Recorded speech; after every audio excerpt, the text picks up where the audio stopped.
Our next session is called Art and Science of Hiring and Firing. We have Amrish Gupta, founder and CEO of Knowlarity, to take this session. Amrish is a graduate in computer science from Indian Institute of Technology, Kanpur, and also holds an MBA from Carnegie Mellon University, USA. Knowlarity provides business telephony solution to some of world's leading corporations. They are based out of Gurgaon and is backed by Sequoia Capital. Knowlarity has also been ranked amongst Asia's top startups by Red Herring and was recognized for its innovative practices by Deloitte Fast 50. Amrish.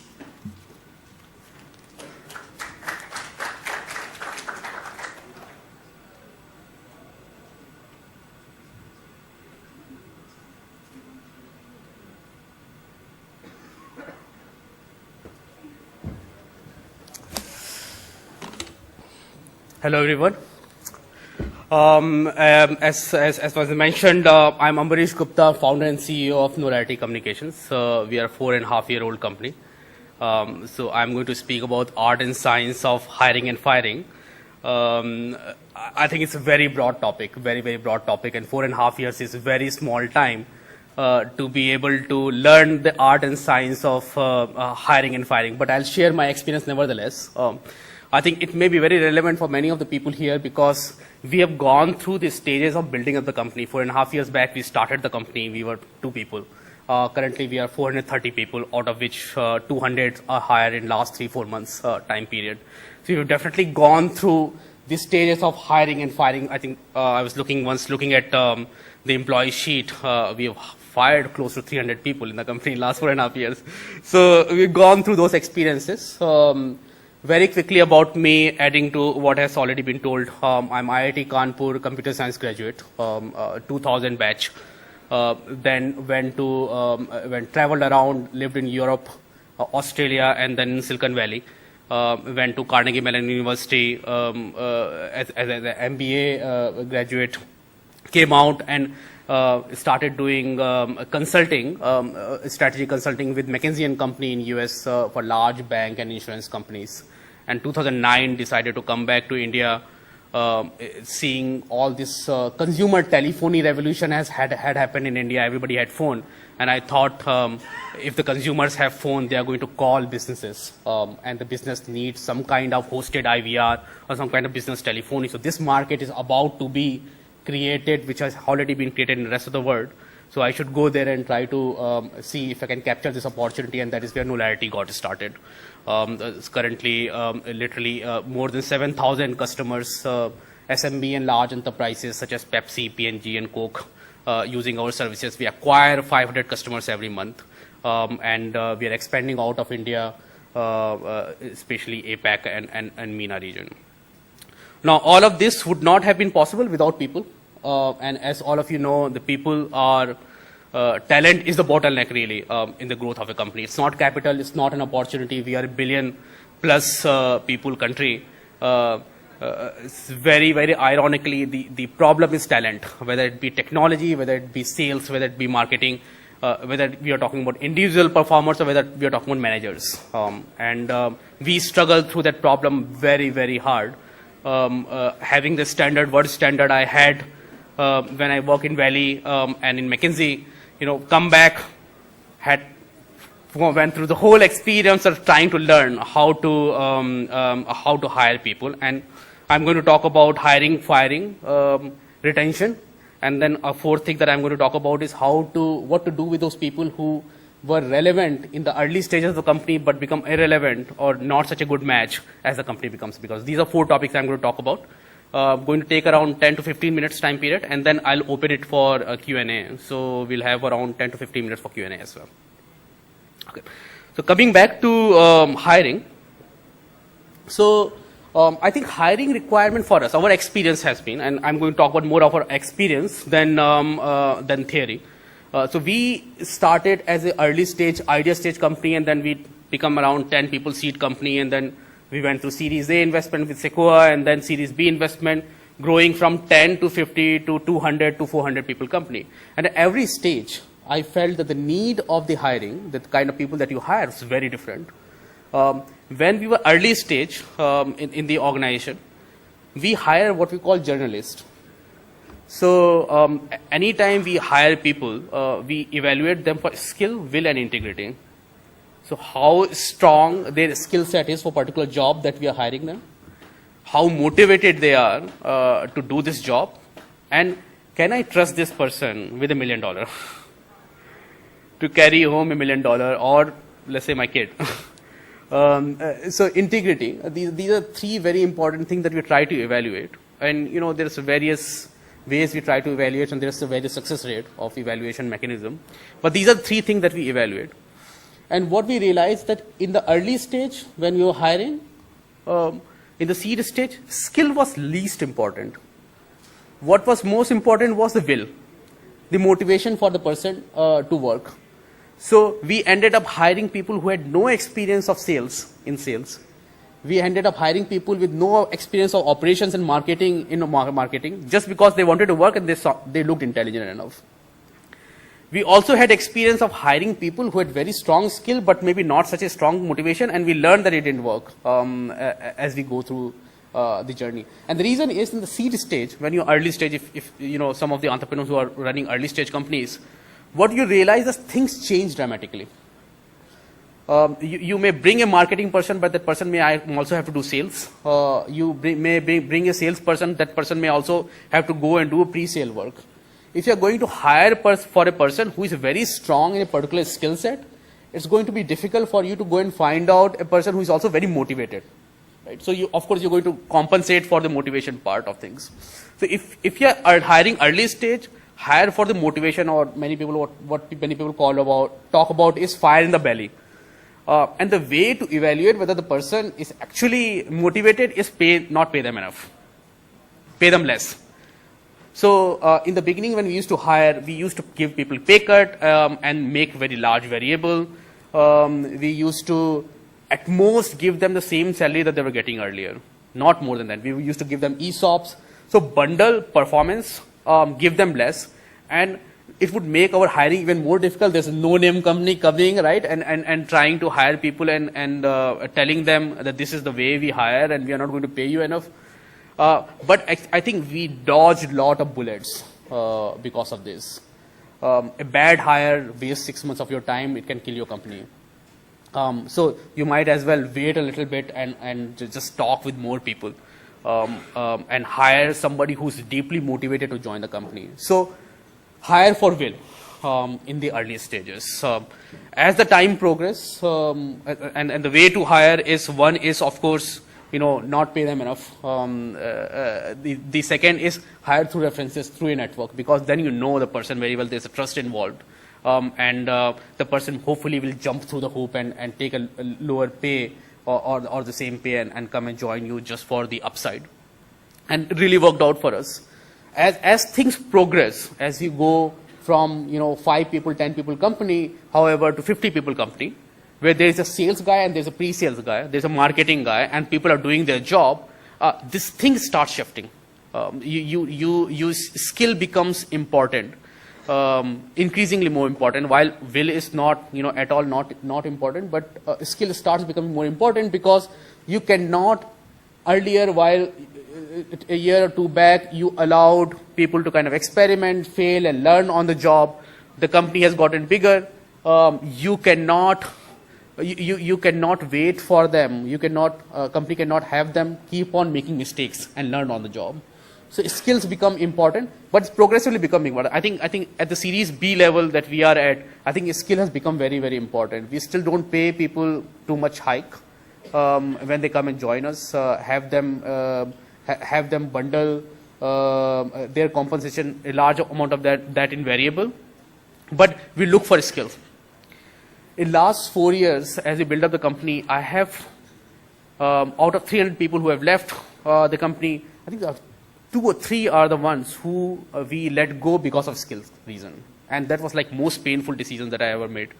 Very motivated person, but skill not matching. And this ended up happening after 1.5 years of that person trying and things not working out. But it's becoming, now in the company, it's becoming more and more be the case where people are not able to sustain the company because of the skill, even though they are very motivated to do the job, but they are not able to sustain the work because of the skill gap. So that is happening now, but should not happen in the beginning. So that is what my advice will be for hiring. Look for motivation. Integrity, of course, you should at any stage you should not compromise. But look for motivation in the beginning, and as the time progresses, as the company becomes and the functions become more specialized, look for skill set. In terms of hiring, go and look for references. References really helps, even if it delays your hiring a little bit.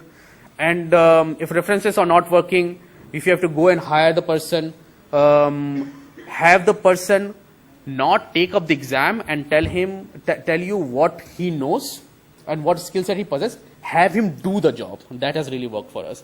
So in technology, we make people code. In sales, we make people go out and do presentations before we go and hire people. In operations, we have people respond to customer queries on the phone. And what we realize that theory, if you just do an interview on the skill set and the experience that they had, that worked lot less for us and lot less predictive in terms of actual performance of the employee in the later stages than having the person do the actual job that he is going to do in the interview itself. And we made our interview process longer, but really worked out for us. So these are two methods that we use in hiring in terms of really looking and getting the capability that we wanted to add to the organization. So that's hiring. The second I'm going to talk about is a firing, and I think it's already alluded a little bit to it, skill, will, integrity. The most of the people that we let go in the company typically end up being people who you give them a goal, but they are not motivated enough to be able to do the activities. So we divide the output of the people in two parts. One is the activity that you need to do, and second is the output that is expected from you. So sales guy will be, for example, how much revenue that you brought in. Operations guy will be, how much retention, how much customer queries, how happy the customers are. These are output. And then the other set of activities that we monitor, which is the activities, what you do day in, day out. And what we found was that people who were not motivated, they were not even doing the activities properly. And that you can track on a daily basis. So you can, for a sales guy, you can look at number of appointments that he's doing, whether he's doing the presentation right, not worry about the output. Outputs maybe is dependent on the external factors. The operations person, how many customer queries he's handling, whether he's putting effort in learning about the product, the technology, how much time he's spending in coding. When we look at the activities and we found that person is not even doing the activities, we typically give some kind of time period. And if the person is not able to push through, we don't spend too much time agonizing over why the person is not able to push through and not be indecisive about it. We just let the person go by giving month kind of time period. And I have gotten a lot of flack for being a little brutal about it. But as I talk with the managers, and most of the time I ended up, at least in initial stages, talk with the person as well, why I am letting the person go. And I would always tell, see, you're holding out to opportunity which is not a good fit for you. Somebody else can be a better fit for this opportunity, and there might be another opportunity which you are more excited about and that you are not able to take because you are wasting your life in this company. So let me just detach it. So somebody else can take up this opportunity who is going to be a better fit for this opportunity. And have somebody, and you go and force you out. So you can go and do something that you are excited about, and clearly you're not motivated to do this thing. We have spent last 2-3 months time period trying have you do the activities. I'm not even worrying about the output, and you have not done that. So let's part ways. And Indian talent market is aggressive enough now that you're definitely going to go and find a job. So worked out for us. There were cases where I found integrity issues in the people that we had fired right away, take the laptop away, snatch the laptop away from the employee, and say, "Don't come back. We'll just pay you for the rest of the month," and not show up at all. Having any sense of beating around the bush there sends a signal to the organization that it is okay. And it's very important to take a very, very strong position in those instances, irrespective of what a star performer the employee is, and how ugly it looks. Have been very, very clear line around it. A skill, as I told you, agonizing, two people let go after 3 months of struggling and giving them warnings. But very recently, for first 3 years, we never let go anybody for skill reasons. We always try to fit them some way or another. So that is how we did firing in the company. The third I will talk about is retention. I'm a big fan of company spending. We are a SaaS company, so we retain customers. I think that's the best way to build up company.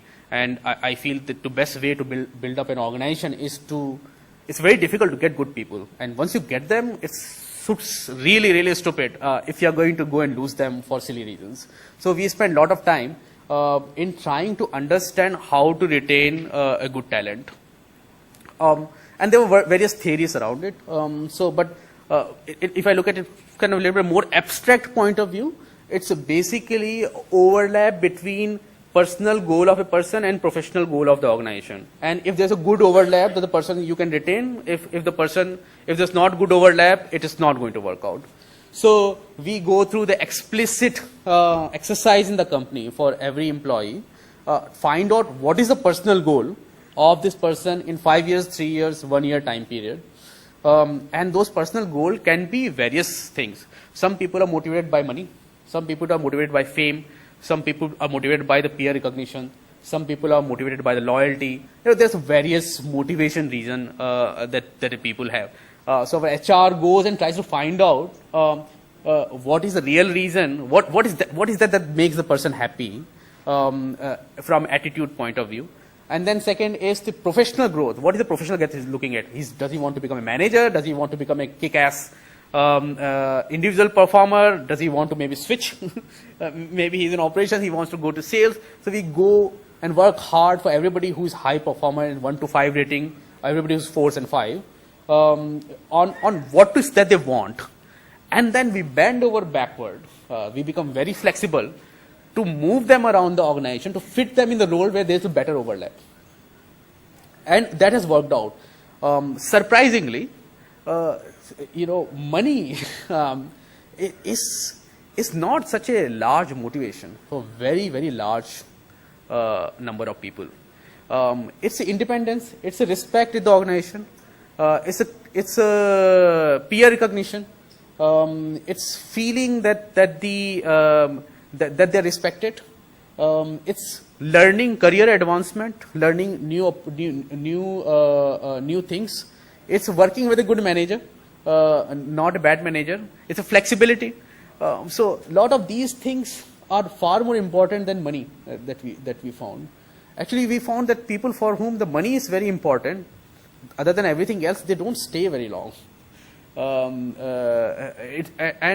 Very quickly they also become bad in the skill set or the profession that they are targeting, because they switch. They're literally the kid who are trying to go to school so that he can get a good paying job. He'll probably not going to learn very well about the subjects. So that is what we do for retention. The overlap, figuring out what is that the person wants and what does the organization want. Let's fit him. And if it is this, let's try to make it better overlap. And it's never going to be 100% overlap, but let's try to get as much as possible, and that has worked out for us. Third is, I think, this tricky topic which we started facing recently, which is many of the 4-year-old companies, I think, will go through. You hire a kick-ass journalist in the beginning who could do everything but could not do anything really great. It's an intelligent guy, right? You throw him anything, he'll figure something out. And as the time progresses and the company become bigger, and then their departments, and you hire specialists who are kick-ass on one particular thing but not good in anything else. So you have HR person who's good in HR but sucks in everything else. Marketing person cannot do sales. Sales person cannot do pre-sales. Operations person cannot have any sense of technology or product. and you put these people anywhere and they underperform because they are not wearing multiple hats. They are wearing only one hat and they are not good at it. And that's you get into heartbreaking situations. This was your best guy is not able to swim that hard anymore, and we ran into this problem as well more recently in last 1.5 years. And the way we solved this problem was one, have a cross-functional group in the company. We call it an internal strategy group.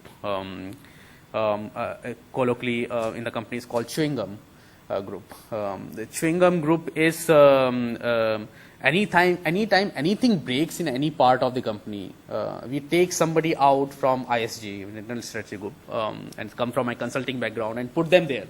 So these guys can do everything, good enough, not great. But most of the time what end up happening in functions is that somebody leaves or requirement change and you have a gaping gap.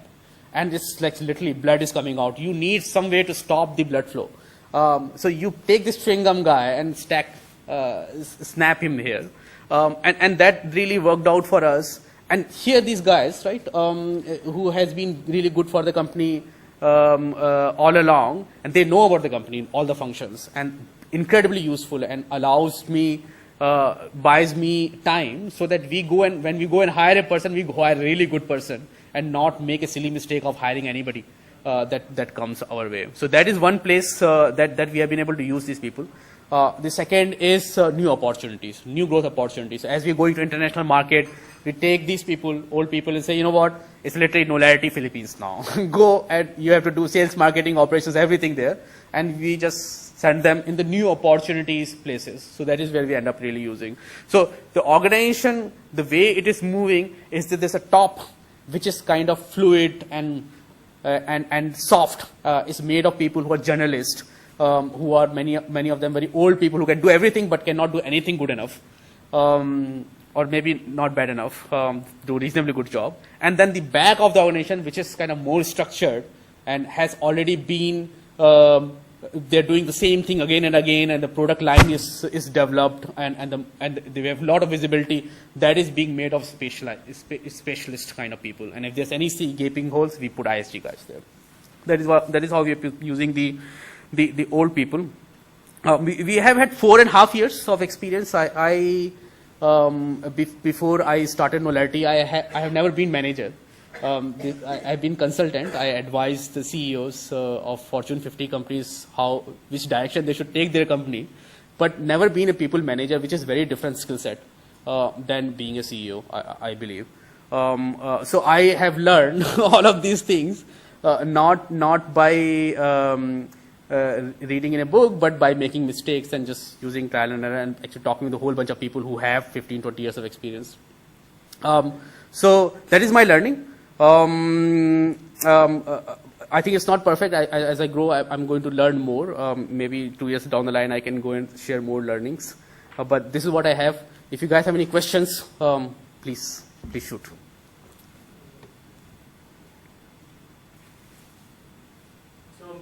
Great talk. I think I can relate to a lot of the things that you said. I run RateGain, and we've been around 10 years, so a bit longer. I think, when you were talking about some of the people that you started with and how they were relevant, they were generalists, and now you need specialists, I think I relate to that.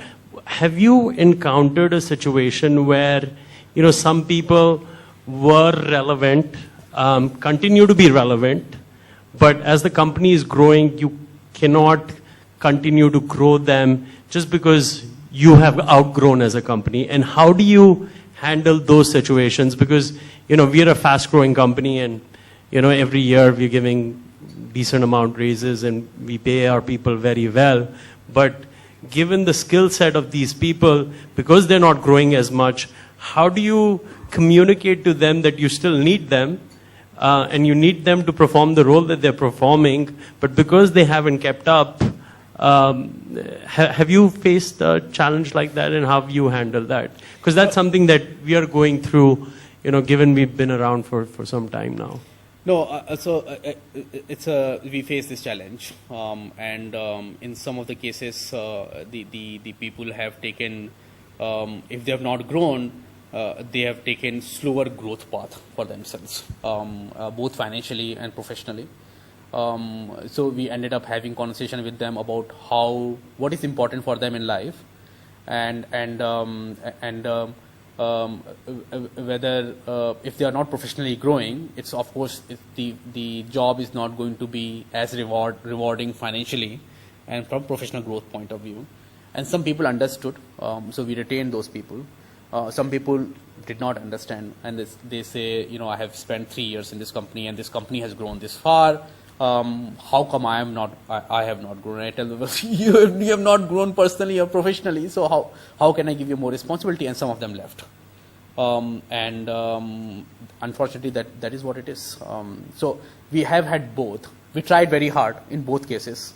I would say 50-50% in some of them. But people that we retain, they're immensely useful in the role, because everybody else is new and they are the old people. They get the respect. They know about the system. They know how these things work. They have the context, and that's the extra kick that they get. Even though professionally and financially it may not be as rewarding as if they had also kept up the pace.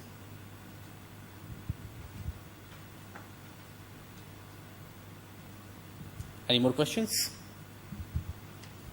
Take one more question. One question, yeah. Hi, Amrish. This is Manpreet. So we are inspired by you, and we also started a company in cloud telephony space. But I am facing a problem as the founder of the company. They're the key guys that we are having in the technology.